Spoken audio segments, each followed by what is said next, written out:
upgrades to put on it, and we're also going to paint up a new body shell. Also, we got this scorched RC titanium skid plate, which is going to make it spark as the chassis hits the floor. We've also got a whole load of other scorched parts that we're going to be putting onto some other RC cars in future videos. So subscribe and smash the bell so you don't miss it.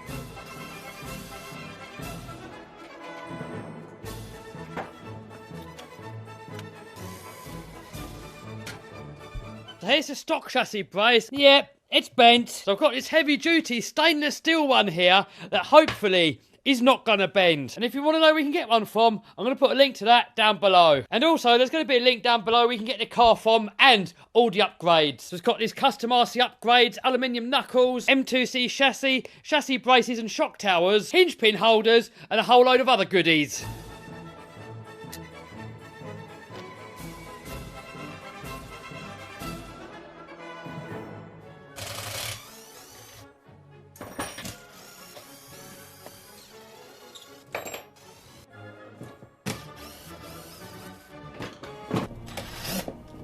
Oh, it's rounded off. Oh, look, that bulkhead's had it. Got a crack there. It's ripped out of there.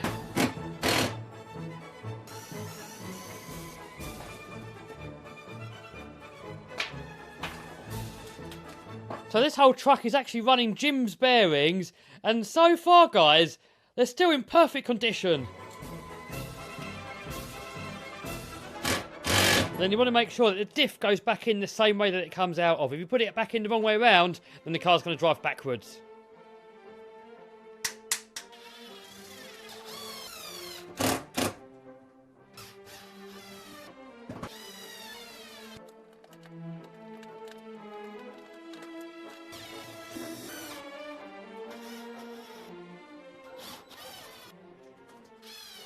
Next, we've got a snapped off screw inside the chassis brace here, look. And I think this is why the whole rear bulkhead ripped out, because I noticed that this came out early on in the bash. I carried on going, that put all the load onto this and ripped all that lot off. If there had been a piece of the bolt sticking out, we could have grabbed hold of it and wound it out, but because it's flush, I think we're going to have to weld something onto there. So this here is a TIG welder, so what I'm going to try and do, I'm going to try and weld that onto there, and hopefully then we can unwind it.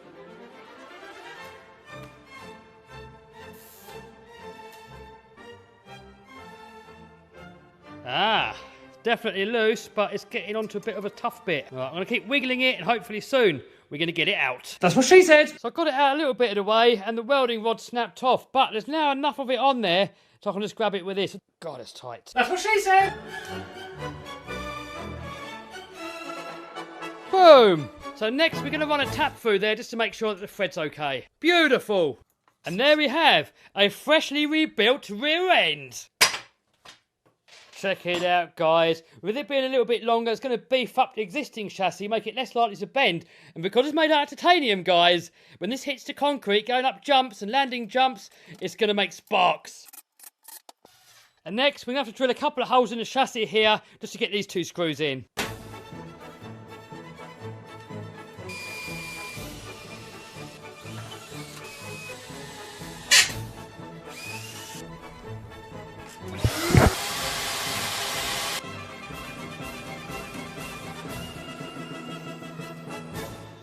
So this screw here that snapped off earlier, I want to put a longer screw in there so that if it snaps off in future, we've got something to hold on to get it out again. Trouble is, I haven't got any, so I've ordered some. When they come, I'm going to swap it over. Also, we've got a set of these brand new lipos to try out. These are pretty dirt cheap. They're graphenes, loads of C's. Hopefully there's loads of power. There's going to be a link to these down below. Oh no, look. I've just noticed the front bulkhead's got a big split in it too. But by the looks of it, it's just a cover. So hopefully we can just get away with replacing this part.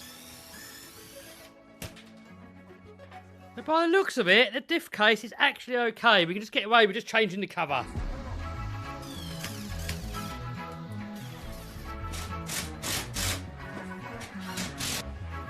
So next, let's paint up the body shell. So as most of you guys know, this red is my favourite colour. Look, the Creighton A-Test is that colour. The record attempt RC car. My little racer up there. A couple of crawlers, monster truck. But I've got no red and I'm too lazy to go to red fin. So I think we're just going to paint it metallic red and see what that looks like. But before we do that, we've got to key it up with this. We just got to scratch the body a little bit so the paint's got something to stick to. Then we're going to degrease it. then we're going to spray it red, and then we're going to back it with the white so that the colour pops a bit more. While that's drying, we've got to change the connectors on the batteries. These are XT60s, and I'm running these IC5s. And then I used to run XT90s on everything, but I'm now switching over to these IC5s because I think they kind of stick together better. They don't come unplugged as often, and they can handle a little bit more current. And also, all the Armour cars and all the Lossy cars nowadays come with the EC5s. So it just makes it easier to convert everything over to the IC5s.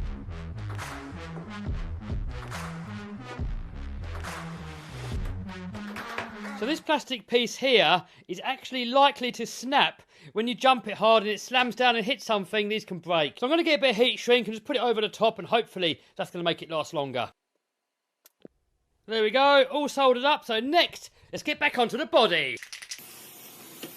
And next, we're going to back it with some white because that makes the colour pop, just like this one here. Because otherwise, it's going to look a little bit see-through-y. Oh, right, so the paint's dried, and you can kind of see the metallic in there, and it's going to look a lot better once we peel off that safety film. Next, we're going to drywall tape and shoe glue the body shell. Basically, we get the drywall tape, stick it to the inside, then stick it down with the shoe glue, because it makes the body about 10 times stronger, because this is what happens to bodies when you don't do it. And when you do it, it just lasts so much longer.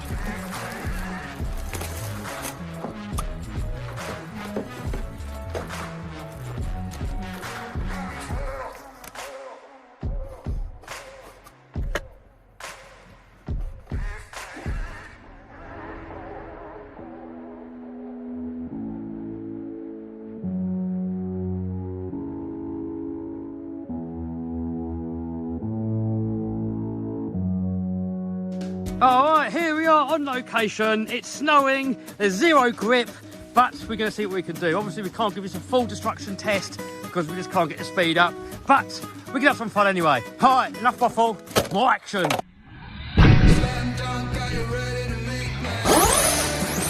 Oh.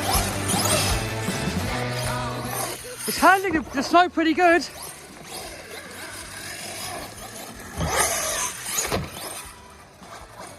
Ian's got the old shavage out over there.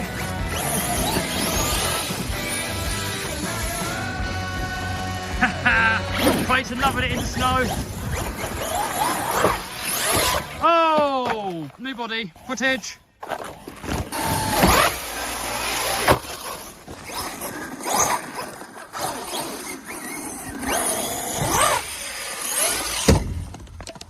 Oh, so we got these new IC5 battery connectors on here. They still come unplugged, but not as bad as XT90s, and I've got to make these wires longer. Look how tight these battery cables are. It's like a guitar string.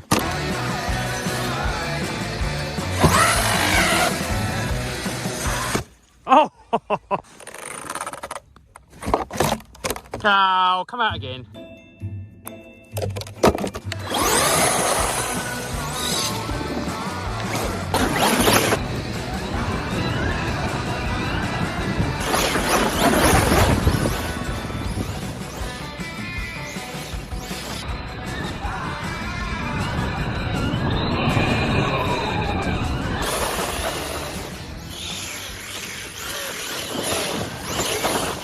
Ian and Claire getting cold over there, look. Oh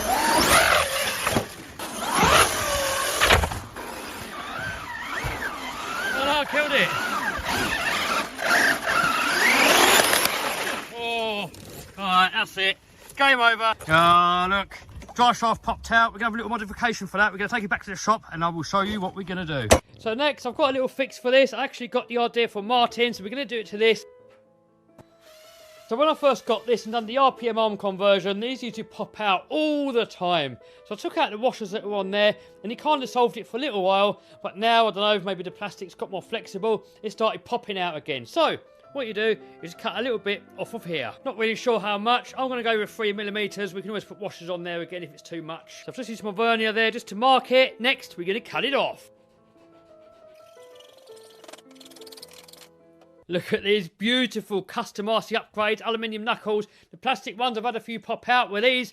Problem solved. This new stiffener bar that we put across the top there. Look at that. perfectly straight still. All the M2C goodies, they're beautiful as well. The Scorched RC skid plate, we didn't really get a chance to test it out properly. It's caught the floor a couple of little times. Look, we've got to really take it out in the dry to get the full effect. And especially if we take this to a skate park with a concrete ramp. Guys, that's going to look epic. Imagine seeing all the sparks flying up the ramp as it goes up. The next we're going to do the same to the top arm, then we can bolt it back together. Hopefully no more poppage. So I've just drilled out the hole just a tiny little bit, just because I want to make sure that these ball joints here are not going to bottom out in the end. Oh dear, bent shaft.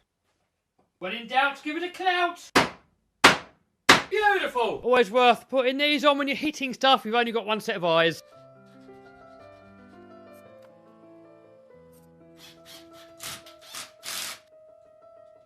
You never want to over-tighten any screws going into any plastic really, but especially RPM plastic, because it's a lot softer and you're very likely to strip out the threads. Check out these new tools what I've got, guys. I've got a whole set of 4 here, look. They've got nice hardened tips that are a perfect fit on these nuts and bolts. And it's got these slots in the handles, which makes it handy to put another wrench through there for some extra leverage if something is really stuck. Maybe not recommended, but it can be handy. And they come in a nice little carry case. If you want to know where you can get that lot from, link down below. Also, a link down below is going to be to these tools here. A lot of you guys always ask what these power tool tips are that I use in this electric driver. I've got a cheap set here. You only get the 4 main sizes, or I've got this other set here where you get all the Allen drivers, you get all the screwdriver tips, you get all the hex drivers, and you also get a nice handle. So you can put that in there and use it as a regular wrench. Got the holes in the handle as well for the extra leverage, and you can chuck them into your drill driver too. And these are also a perfect fit on all your Allen keys. They're made out of super high grade, hardened ground tips that are super precision. I did actually break one there. They're hardened, which makes it good, but obviously if you lever too much on something, it's going to shatter, which is what happened here. I actually had this on the end of this ratchet thing here, and something was so tight I couldn't get it off, and I really went for it. I put all my energy behind it, snapped it off. So probably asking a little bit too much for it, especially it being just a 2mm one. But no big deal. These are dirt cheap anyway. You can get a few sets for like next to nothing. So there we go. Now check it out, guys. We've got that drive shaft right in the cup there. If you look at the other side, it's got a little bit of a gap there. Maybe I cut a little bit too much off. I mean, there's only about 1mm of give there. The trouble is, when it's too tight, you might start bending shafts. I don't know. I suppose we'll give it a go. Anywho, I've just rebuilt this Creighton A-Test. There's going to be a video of that soon. I've got a full rebuild coming up on that with a load of upgrades.